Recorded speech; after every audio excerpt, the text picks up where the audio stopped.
So Germans do some things that make you say, you don't mean it. In this video, I'm going to be sharing with you a few things that have shocked me in Germany. Keep watching.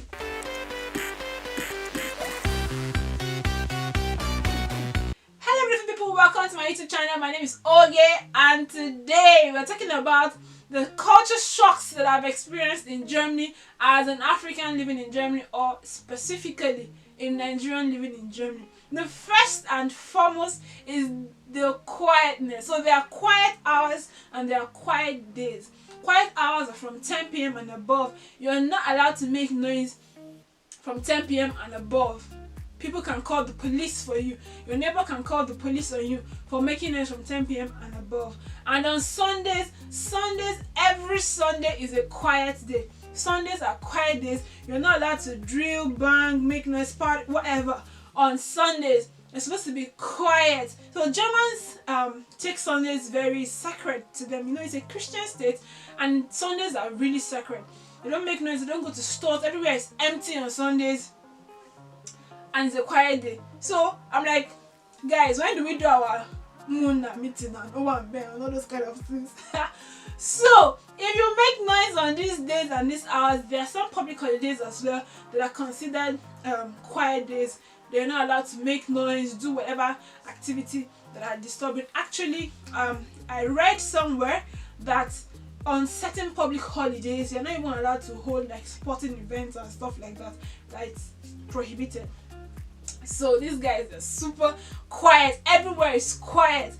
Like sometimes you come out of your house by say even 8 p.m. and the whole place is like they've gone to sleep. Why? What happened? Why are you guys rushing to why are you sleeping? Why are you sleeping so early?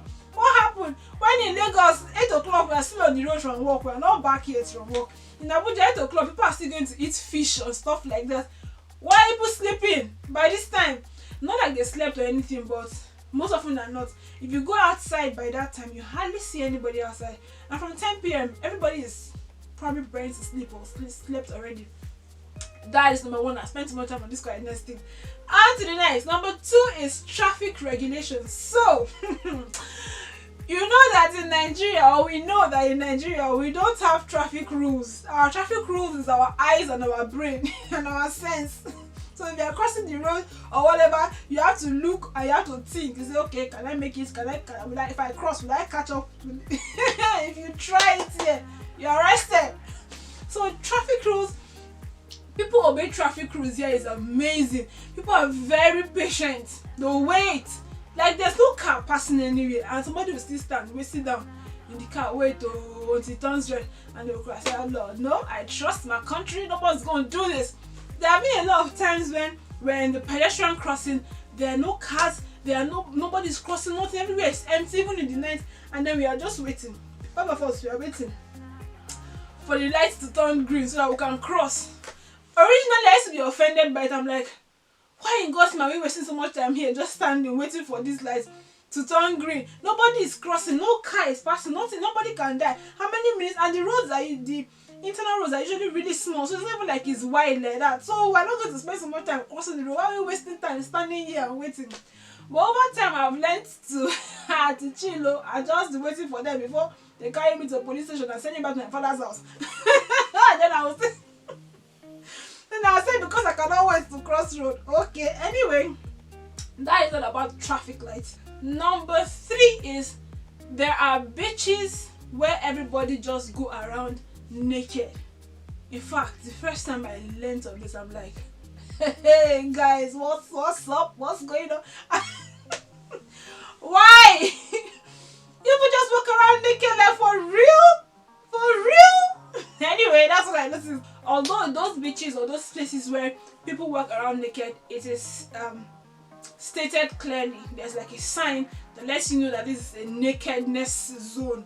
Everybody just moves around here naked. Strange. Strange. Try it in Nigeria or like in Kaduna. You're gonna cut your legs off, cut your head. You won't even try it. You won't think about it. Sir.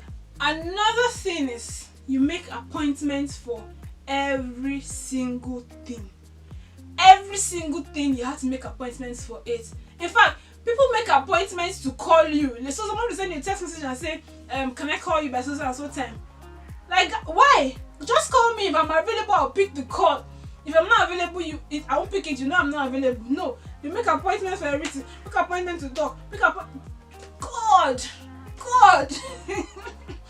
The first time a friend called me to say, actually this person called me, I picked the call, and she was like, I should like to speak with me on Friday. Will I be chanced? I'm like, what do you want to talk to me about on Friday? Can't you just tell me now? She's like, oh, she doesn't know if I'll be if I'm free now. She just wanted to make an appointment for the call. So you're calling me to make an appointment to call me? Hey! People will not keep me in this country. You're calling me to make an appointment and you call me on Friday. I think Friday was like 2 days from that day. I'm like, you don't mean it. You're serious. And she was trying to explain how that, they don't like to intrude into your time or disrupt your day or anything. I'm like, please, I'm very African. Call me when you think you want to call me, and if I'm available, I'll pick it. And if I don't pick it, it means I probably didn't see the call, and I'll call you back. Like, you don't have to make an appointment to call me. I'm very Nigerian, please. Meanwhile, there was one day. Let me give you this gist. So there was one day I was going to my house. I think I was coming back from the insurance office. That insurance office where I met those mad people. If you watch my last video, you know I'm talking about the crazy people who were acting up because I came into the insurance office. Anyway, when I was coming from the insurance office that day, someone came to meet me and he was very passionately explaining to me how that they are an organization, they do something about animals, I don't know, and how that I should contribute, if I can contribute or support the movement, and I'll be paying 30 euros I think every month. Now, I honestly have nothing against people who advocate for animals and all of that. Living in Germany has made me learn to be open-minded to everybody. I don't have any problem with it if anybody comes for me. However, when this guy came to meet me, and that day I was already upset coming from that insurance office. So when the guy finished explaining everything, and he says, so I'll be paying, if I'm interested in supporting, I'll be paying 30 euros every month. And I was like, so you do realize that I'm African? I asked the guy, I said, you do realize I'm African, yeah? The guy said, yes. I said, if you realize that, you know that we don't pay money for animals. We eat them. Why would I be giving you 30 euros every month? For what? Why? What's my business with the animals? Like, if I really want to take care of an animal, I'll probably buy a dog or a cat or something. I can't even buy a cat. Or something. Why would I be giving 30 euros because you are advocating for animals? I also learned that in Germany it is wrong to wish someone happy birthday before their birthday. So you can wish the person a happy birthday on the day of the birthday or later, never before. It's considered to have a bad omen or to bring a bad omen or whatever. For the first time somebody told me that, I'm like, you don't mean it. So you people too are afraid or something. I did not know. I thought it's only Africans that believe in juju and all those superstitious stuff. I don't know how people too. People are part of us. That's class in the whole world. We are all the same. Oh. Everybody they fear too. Anyway, another thing that they have or that they feel has a bad omen is when you are in a party or whatever it is, and you say cheers. You guys are toasting and you say cheers and all of that. Not even you say cheers. I'm sure you guys are toasting, doing. You guys are toasting. Why does that sound odd? Why you guys are having a toast, doing a toast, whatever toast? Look the person in the eyes to do that. If you don't, it's considered rude and has a bad omen and stuff like that. Look people in the eyes when you are doing cheers. Even when you are shaking someone, look them in the eyes. Maintain eye contact when having a handshake and toasting. Eye contact, don't forget. It has a bad omen. Very interesting. I don't know why, but in Germany, or at least Germans are very blunt. Like, if you ask a German or something, be sure to get the bluntest answer possible. It is shocking. You know, generally, as people, or maybe it's only in Nigeria that it happens, when you want to tell somebody something, you want to say it in a way that the person doesn't feel too offended or something. They'll just give it to you straight up as it is. They don't see it as offensive, they see it as just being honest, just giving you an honest opinion or an honest feedback or something. Very, very blunt people. They don't care. They just say it straight. Let me not say they don't care. They feel it's the right thing to do, to say something as it is and not sugarcoat anything. However, they are shy. They are blunt and they are shy. I don't know how those two things work, but yes, they are very blunt, but they are really shy. Really, really shy. Really, really, really shy people. Then someone invites you out for something, an event or whatever. You are paying for your food though. Like, why? The first time I was invited out by friends and all, and we went out, and after in the last table we were all eating, we ordered different stuff and all. And then when it was time to pay, everybody was just bringing their money and paying. I mean, I'm just looking at them like, the person that invited us for this party, why you that you invited us for party, you don't know that you spend the money, you just invited somebody for party, and now I'm paying for the thing that I ate. Why? Thank God that I don't overeat. That I don't normally overeat anyway. But thank God that I ate within what I have money to pay for. That somebody who would have gone to wash plates. That was somebody who have gone to wash plates in the abroad. Because it was supposed to be like a party kind of thing. I think it was the guy's birthday or something. I don't know if it's his birthday. I can't remember. It's been a while. And he invited everybody. He invited us all, and it was not like I don't know how to put it down. It was like, hey, I'm having this thing. You guys are invited to come around and everything. And then we all went, and everybody ate, and we're just talking, and we're just making a lot of noise and everything. And then it was time to pay, and everybody was just paying their money. I'm like, guys, what's up now? I did not plan to do this outing. That you guys had said I should come, and now I've come, and now you are saying I have to pay for it. Anyway, it's good. It helps to be responsible. It helps people to be responsible, to carry their own weight, financially and all of that. But yes, that's it. It was shocking. It was shocking to know that people can have a party and expect you to pay. Okay, this last part I'm going to add now is not a culture shock, but it was something that I observed here, and for the first time I saw it happening for real. So when we're in school, we always talked about longer days and shorter nights and all of that. And it was here in Germany I saw it. All this one in Nigeria, when some days it be like say 6 o'clock, we like say it's brighter than normal. We just say be like say this time around we have longer days.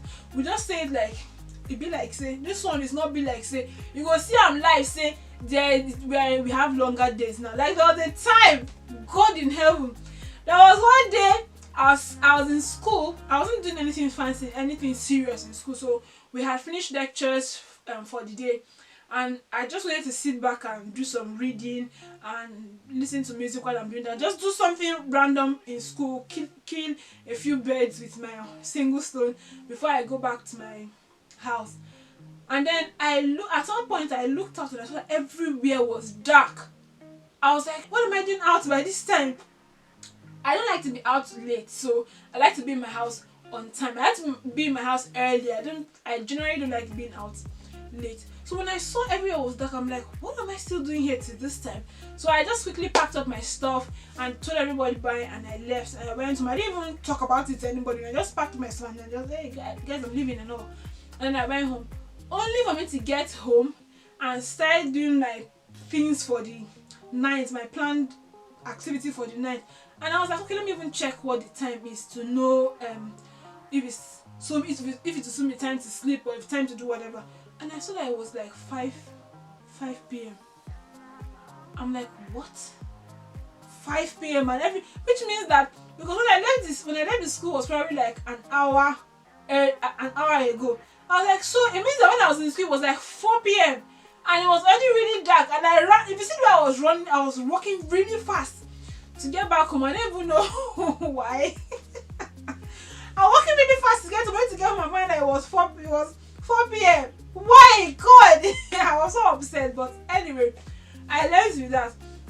And then this happens in the winter. So winters, it's night. We have longer nights. So from 4 p.m. it's already really dark.